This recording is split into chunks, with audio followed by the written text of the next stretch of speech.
welcome back to my channel. Today I'm doing a May wrap-up. I'm going to talk about all of the books that I read in May. I have a hair in my mouth. Great. I read 5 books in May. It was a pretty... There's a hair. Oh my god. There's chaos. I read 5 books in May. It was a pretty good reading month, I think. I just have some ups and downs, but overall, it was a pretty good reading month. I read a lot of different books. Like, every book that I read in May is not really, like, similar. Like, there's no, like, theme here with what I read. Like, I'm a mood reader, but you can't really grasp what mood May was, you know? It was just kind of all over the place. So yeah, let's get into the books. I don't think I'm going to talk about these in the order that I read them, just because one of the books that I did read, well, I started it in April, but I finished it in May, was A Little Life by Hani Yanagihara, and I want to save that one for last because I have the most to say about that book out of all of the ones that I read. So I'm going to leave that one for last. So we're going to start with, I guess, the first book that I read in May, which was Sense and Sensibility by Jane Austen. I really enjoyed this book, but I will be honest, it did kind of disappoint me in some areas. It's very true Jane Austen. It's funny. It's just a joy to read. I loved it. But there are areas, like I said, that disappointed me. I think one big thing about the book, it took me like pretty long to finish this. I think it took me like 2 weeks to finish this, which I felt was a little absurd for me. I tend to read books quicker than that, so it was just dragging a little bit for me. I felt like the plot felt like it was kind of just aimlessly going. It felt like there was no true direction. Obviously, yes, it's a love story, but it didn't feel like it was a love story. The two main characters, we have Marianne and we have Eleanor. They're sisters. I loved their relationship. I thought they were hilarious. Their interactions together were the best part of the whole book, in my opinion. And just the way that they, like, talk shit about the other characters, the way that they just, like, fucking hate everybody else is so funny. But I felt like the love story aspect of the book, which is Jane Austen, you know, fell flat for me. I didn't really care for it that much. I felt like the ending was a little bit meh for me. So I gave it 4.5 stars. I could have given it 4, I think, but I did have a really good time reading it, even though, like I said, it did drag sometimes. Not drag, but I did kind of feel like, okay, where is this going? I loved reading it. Like, every time I would pick it up, I just had such a great time because it was so, so funny. I don't want to say this is funnier than Emma, but I think it might be funnier than Emma. Honestly, I'd have to reread Emma, but I thought this book was hilarious. Like, this book was so fucking funny, and I think genuinely, like, what really did it for me was the sisters, like, in their relationship. They're so funny. Just, it was really good. It was a great time. I loved it. I really did. But I didn't love it as much as Emma or Pride and Prejudice, but it was still really fun. In May, I also read The Girl on the Train by Paula Hawkins. I read this as a buddy read with a friend. I'm gonna be honest, I was pretty disappointed with this book. I have heard nothing but, like, amazing things about this book. Everybody that, like, in my life has read this book or has watched the movie or series or whatever screen adaptation it is, they're like, oh my god, it's so good. It was okay. I really didn't think it was that great. I don't read a lot of thrillers. You know, I don't read a lot from this genre. But I feel like, in my opinion, what makes this type of book good is to either make the twist at the end something truly, like, unimaginable by the reader. Like, if the reader, like, truly cannot guess the twist, that's probably, like, a decent twist. Unless it's, like, some outrageous bullshit, then that sucks. But I feel like in all the books that I've read like this, it's not difficult to guess the twist. Because when you're reading this, you're kind of, like, playing detective yourself, and you're trying to figure out the twist for yourself. But I feel like the delivery of the twist has to be on point. Because, yeah, I can guess the twist. I don't know that's gonna be it, but I can figure it out, you know? Like, I can assume, just by process of elimination, like, try to figure out who did it or what happened or whatever. I can figure it out. But the delivery of said twist needs to blow you away for it to be like good, you know? I think of The Silent Patient. The twist in that book, I mean, I of course thought of it when thinking about every possibility. Of course I thought of that twist. Like, of course it's gonna go through my mind. Again, that process of elimination, like trying to figure it out. Of course I thought of it. But the way that it was delivered, I felt was so good. Like, it blew me away. It was as if I didn't even think of it. That did not happen in this book. I guess the twist, like, a while before it was revealed, and when it was revealed, I was like, okay, what the fuck? Like, you know, I don't know. It just wasn't that great. I felt like it did drag, for sure.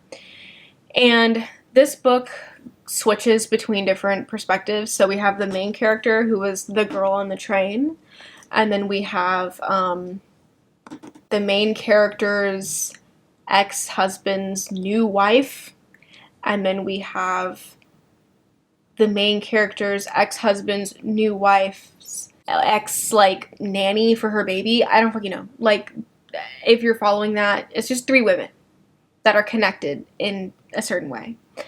And we go through their perspectives. But, like, I genuinely hated all of them.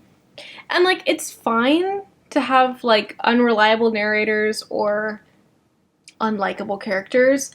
But it wasn't just that I didn't like the characters and I hated them so much. The main girl I hated so much. Like, she was so obnoxious. But the voice of the characters, like, didn't change from one POV to the next. If it didn't have a different name at the top, you would have thought it was all the same character. There was no really any kind of, like, style difference or characterization going on to really, like, develop personalities for these characters and make the characters different from one another. They were all just kind of annoying. It was just fine. I gave it 3 stars. I mean, I finished it. I thought it was okay, but I feel like it could have been a lot better. I also read the 4th Heartstopper book by Alice Oseman. I love these. I am honestly so surprised at how much I love these. I didn't expect to like these as much as I do. I thought they would be, like, cute reads, and I'd be like, yeah, cute, you know? But I didn't expect this fondness for this series. I really didn't. I love them. I love them. I love Nick and Charlie. They're my faves. I love these books. This one was so cute. I think this is my favorite one so far. It was the first one. Now I think it's this one. I just love them. I really do. I really do. I just think that they're so good, like, in such a very simple way. Like, not a simple way necessarily, but, like, they're really good in a lot of ways. First of all, they're really cute and fun. It's a really fun story with a lot of characters, with a lot of different personalities that have a lot of different backgrounds and experiences for, like, anybody to kind of relate themselves to. The series talks a lot about different, you know, mental health issues that people could deal with, different kind of traumas. Obviously, the main couple is a gay couple, so it talks a lot about sexuality and, you know, coming out to families and stuff like that. Like, there's so many topics in this series that's covered, and I think it's done very, very well in a very digestible way. So not in an insensitive way. It's done very, very tastefully, and it's cute. It's such a good time, and it's so much fun, and I love all the characters, and I love them, and I feel, like, emotional right now. I love them.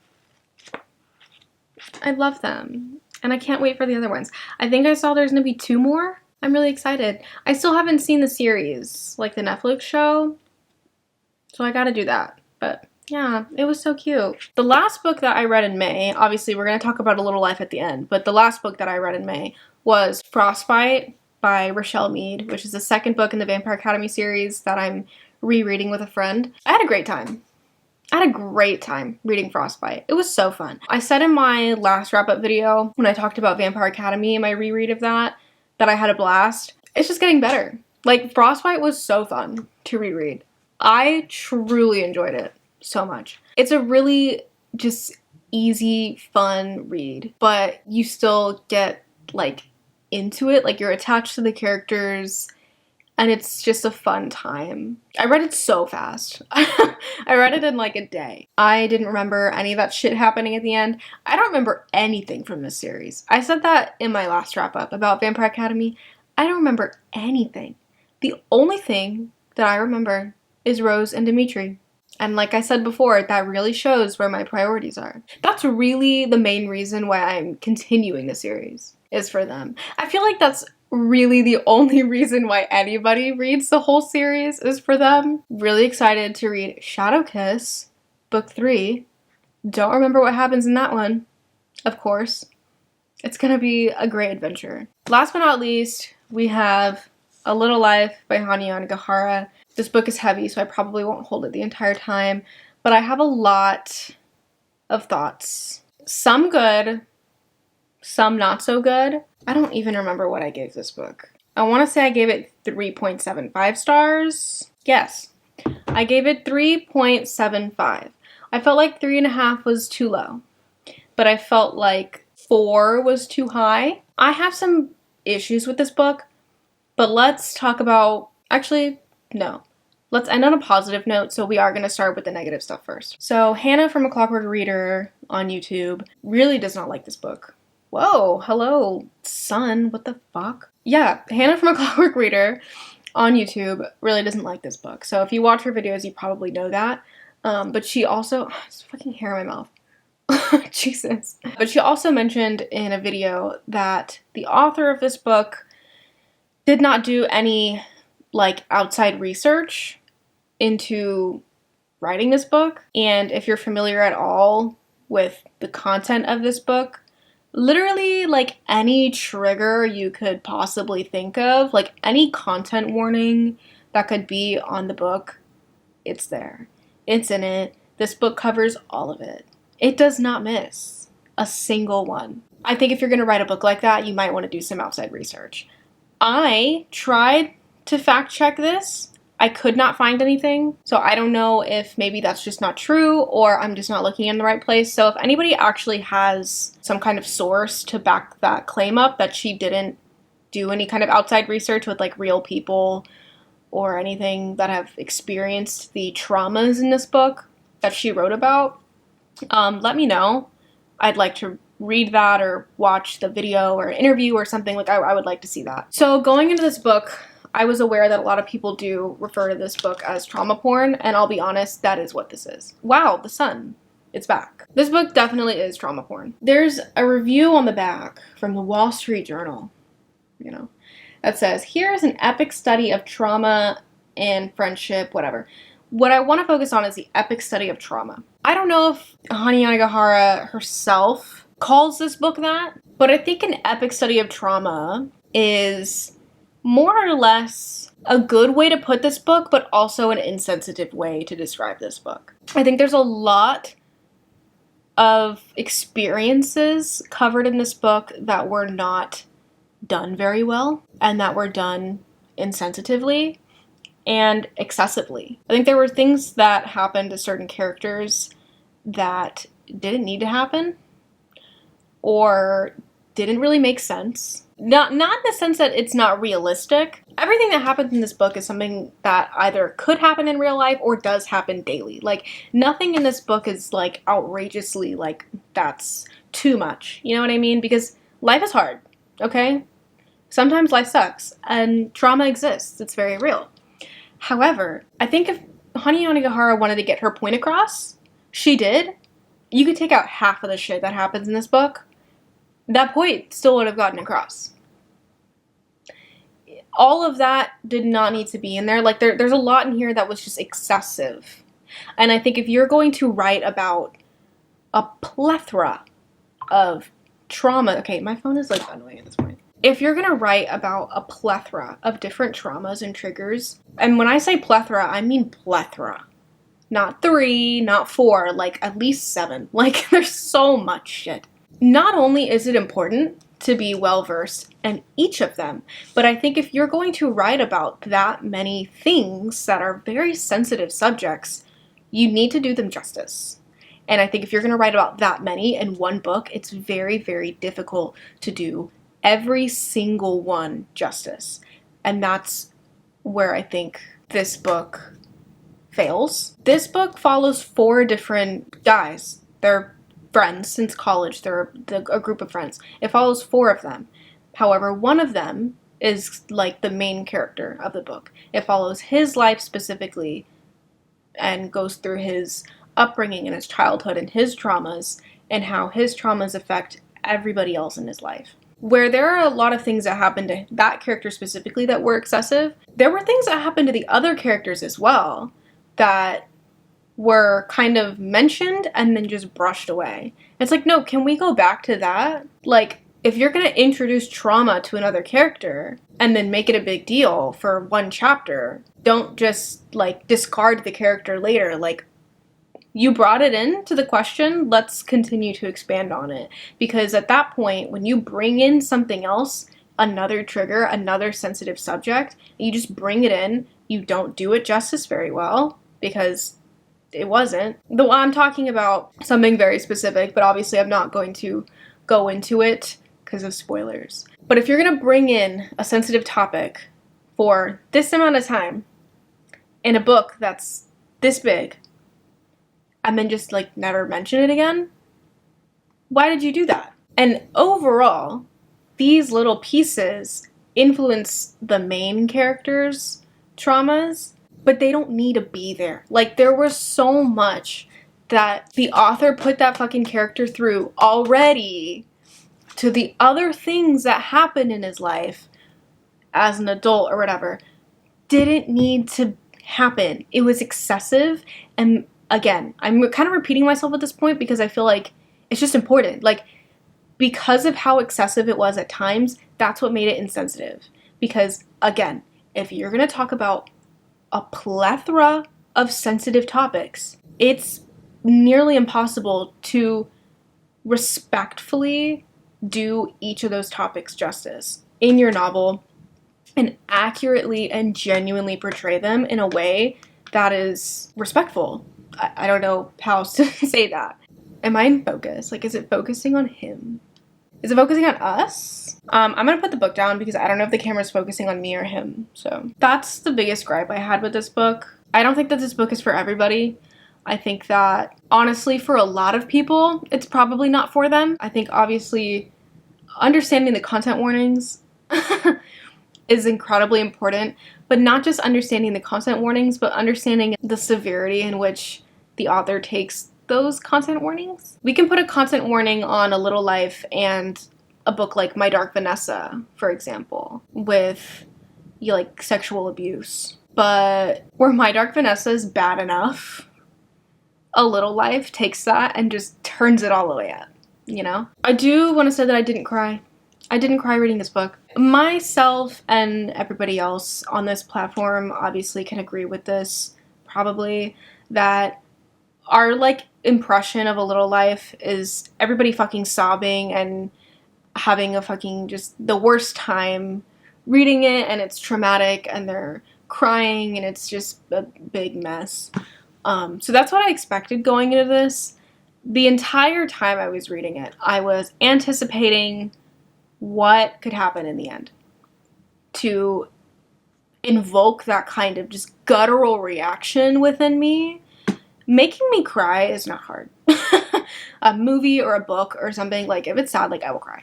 But I think that because I had that perception, like, of everybody else crying reading this book and just, like, having that guttural reaction, and me anticipating that the entire time I was reading made me not cry at all. I did not cry reading this book. She almost got me twice. There were 2 times where she almost got me, but just not enough. Now that I've talked about the bad, let's talk about the good, because I do think there is a lot of good that I was able to appreciate. I do think the book had really good character study overall. I think the characterization in the book was actually done really well. You do get to know each character on a really deep level. Eventually, the book does stop giving names to, like, whose point of view we're in, but because the characterization and the setup is done so well, you know who's talking, you know who's being discussed of. So I do think that is something that was done really well, and I think that that element of the book is so important to the subject matter. This is very much a character-driven book not a plot-driven book. There is no real plot. It's just their lives. So this book is driven by the characters. So that's so important, and I think that was done actually very well. I think the book actually does bring up some really interesting and like introspective conversations about life and survival and how we choose to live our lives, and not only how we choose to live our lives, but why we choose to continue to live every day. What fuels a human's desire for survival and what can break that down. Trauma can break that down. And it dives very, very deep into how significant trauma can break that down and break down a person's will to live. But then it also goes into the little things in people's lives that can build that back up, and what helps people continue to want to live, I guess. Why we continue to live, why we continue to desire life. My personal favorite thing about this book is the commentary on relationships. I think that this book does bring up very, very important discussions on relationships and love and what it truly means to love somebody else. We as people, I've said this my whole life, I've heard my mother say this my entire life, and this is something that's stuck with me forever.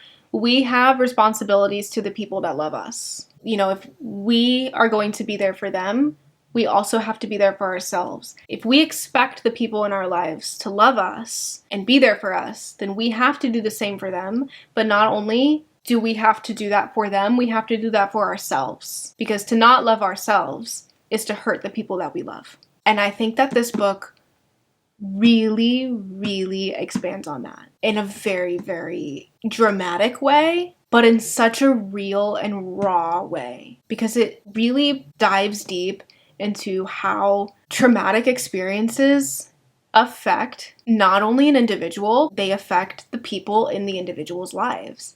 Because, you know, this book talks about, you know, like going to therapy and working on your mental health and, you know, healing from previous trauma. But it particularly goes into when a person doesn't want to do that. When a person has a really hard time facing that trauma and essentially refuses to get help, because you can't make somebody get help. They have to want to help themselves. And that goes for anything, honestly. You can't fix somebody. They have to want to better themselves. And as somebody's support system, it's very easy to get in a position where you try to fix somebody, but it's not your responsibility to do that, right? This book covers that so well, in my opinion. I think it does. Because again, it's so real and it's so raw. It's obviously not easy, and it's very, very hard to watch somebody just hurt themselves and break themselves down when you know what is better for them, like you know what can help them, but only they can help themselves. But you love a person so much, you can't just say goodbye to them, right? Again, this book goes into how even though you love somebody so much, if the other person isn't taking care of themselves, that hurts you.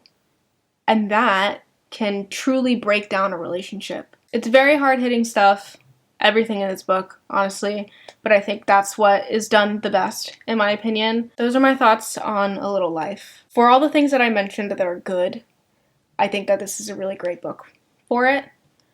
I have yet to read another book that covers relationships in such of a way that I described and really goes into, you know, the ugly and the really hard shit like that. So for that reason alone, just for the topic of relationships in this book, I would recommend it.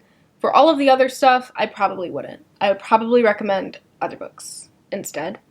But overall, I think it was a good read. Again, though, check your content warnings. Check the content warnings. And read the content warnings, and then imagine those content warnings like times 1,000. And then consider reading the book. That is it, my friends. Those are the 5 books that I read in May. Like I said, had some ups, had some downs. None of these books really had anything to do with the other, but I'm happy with my reading month. Let me know if you've read any of these books. I'd love to know. So yeah, that concludes my wrap up Thank you so much for watching. As always, all of my socials are linked down below. Feel free to follow me on there. I'm active on those platforms pretty much every day. Mostly my Instagram, I'm active on there every day. And yeah, thanks again for watching. I'll see you all in the next video. Bye!